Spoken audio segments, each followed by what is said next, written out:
Pemirsa, seorang balita berusia 2 tahun di Ciamis, Jawa Barat terkunci di dalam mobil.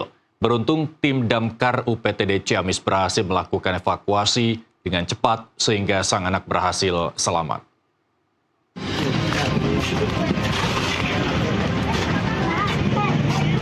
Peristiwa menegangkan terjadi saat seorang kakek sedang memanaskan mobil bersama cucunya yang masih balita.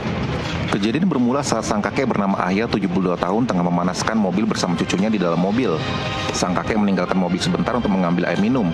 Tanpa sengaja sang cucu menekan tombol pengunci otomatis dari dalam sehingga mobil terkunci.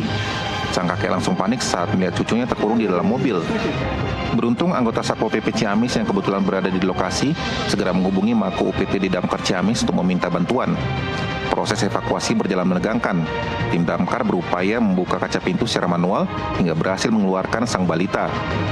Terkait adanya pintu yang terkunci di dalamnya, namun di dalamnya ada anak kecil berumur 2 tahun gitu terjebak di dalam. Setelah itu kami langsung merespon laporan tersebut, lalu bergegas menuju ke TKP yang berada di lingkungan Marga Yasa, Kelurahan Sindang Rasa, Kabupaten Ciamis.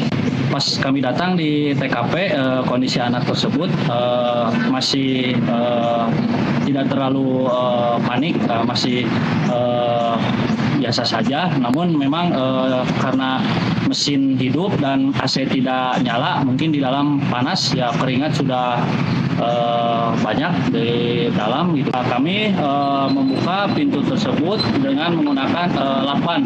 Kami lakban ditempelkan di kaca, lalu kami turunkan ke bawah bersama-sama rekan, ya, dan alhamdulillah berhasil. Petugas damkar mengimbau masyarakat untuk lebih berhati-hati saat membawa anak kecil di dalam kendaraan dan selalu memastikan kunci tidak tertinggal di dalam mobil agar kejadian serupa tidak terulang. Dari Ciamis, Jawa Barat, Idrus Andriawan, jurnalis NTV melaporkan.